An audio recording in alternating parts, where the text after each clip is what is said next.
Michael Collins and the Irish Civil War. How one man changed the course of Irish history in the 1900s.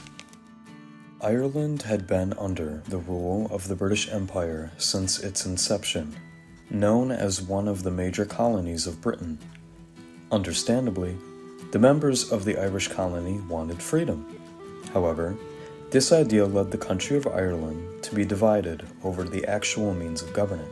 The problems brewing in Ireland eventually led to a full-out civil war between the Irish people. Enter Michael Collins, a charismatic young man with a passion for the old ways of Ireland. This man, Michael Collins, was a major influence in the Irish Civil War and left a lasting impact not only on the conflict itself, but on Ireland as a whole. The majority of Irish citizens wanted at least home rule, but those in the northeast region of Ireland were afraid that home rule would mean that decisions would be made solely by the Catholic majority of Ireland. Those in the northeast were mostly Protestant, and the differing religious views was causing major tension within the country. The northeastern part of Ireland was more connected to the British ways, and wanted to stay under their political control. The Home Rule Bill seemed to be on its way to approval, but then the world was embroiled in the biggest conflict to date, World War I. Eventually, following World War I, guerrilla warfare was used in Ireland to attempt to gain freedom from Britain.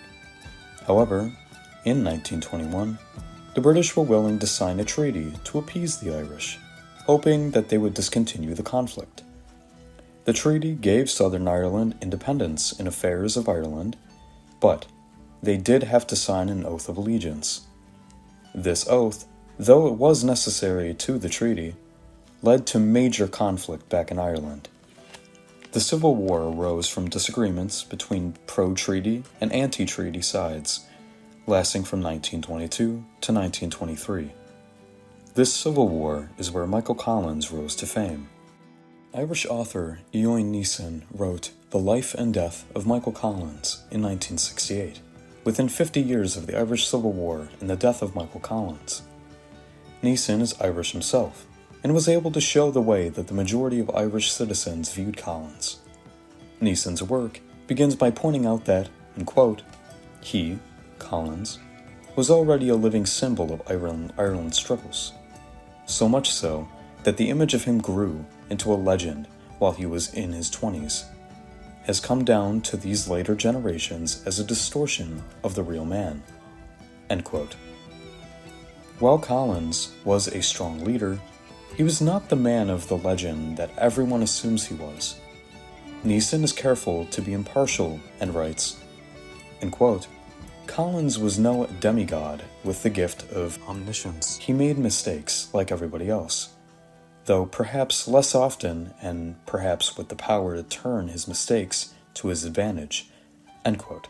Furthermore, Neeson wrote of the struggle which he believed Collins could have resolved had he not been killed during the aforementioned conflict. The biography details concisely the early life of Collins in London and his love for the old Irish ways. Collins also played a role, though not a major one, on the Easter Sunday uprising. As a consequence of this, Collins spent time in an internment camp, where he began his rise to power. Michael Collins then became a major part of the pro-treaty side in the Civil War, which eventually led to his death. The biography paints a picture of the actual man, Michael Collins, not the idol that time has made him out to be. The biography goes on into great detail about the death of Michael Collins. Neeson analyzed 3 different viewpoints on Collins' death to attempt to figure out what exactly happened. It is interesting to view 3 different possibilities of his death, without actual explanation. According to Neeson, Collins was either killed by accidental friendly fire, or by the enemy. However, no official autopsy report can be located, so the origin of the bullet that killed Michael Collins is still unknown. Neeson was able to write about the most important aspects of Michael Collins' life, in regard to his political career, in a relatively short biography, and he did so without cutting out paramount details in the rise of Collins' career. Neeson did not just stick to the idea of Collins being a wonderful leader, matched by no one. He was fair in his description of Collins, explaining that the British saw him as, quote, a gunman and murderer, end quote. Neeson was fair in his judgment of Collins, writing that making him a demigod would, quote, do an injustice to a great man, making him a little god, end quote. The biography aims to show the human Michael Collins, instead of the godlike individual that pervades the memory of Collins. Numerous authors have commented on the view of Michael Collins throughout the years. When he died in 1922, it was headline news all over Ireland. In the Freeman's Journal, Collins' death was called a quote-unquote tragedy, and Collins was seen as a quote-unquote freedom fighter. The Irish Times lamented that, quote-unquote, no full appreciation of the efforts of Collins' death on Irish politics was yet possible. Even the enemies of Collins were upset about the situation. A paper from the anti-treaty side of the conflict, called Poblacht na in Éireann, expressed sadness over the whole war and the fact that Collins was a victim of the violence. More recent papers seem to ignore Collins as a war leader and instead focus on his possible romantic relations, like the Irish Press from October 12, 1990, which spent 25% of an article on Collins and his relationships. Though this would be less sensational, it could humanize Collins more than history has previously. Eoin Neeson's view of Michael Collins and the outcomes of the Irish Civil War seems to be a fair judgment of the situation. Neeson does not spend the entire biography lauding Collins, but instead humanizes him. He was very influential in the Irish Civil War, but he was only a man, not the legend that he seems to be in modern times. Neeson made several strong points about Collins' character, yet he may still have had the idea of Collins as an Irish idol in his mind. It is obvious that Neeson admired Collins, as he wrote, quote, his sincerity and conviction shined through everything he said or did, end quote. Neeson was not wrong in his description of Collins, but he may have been slightly biased in his writing.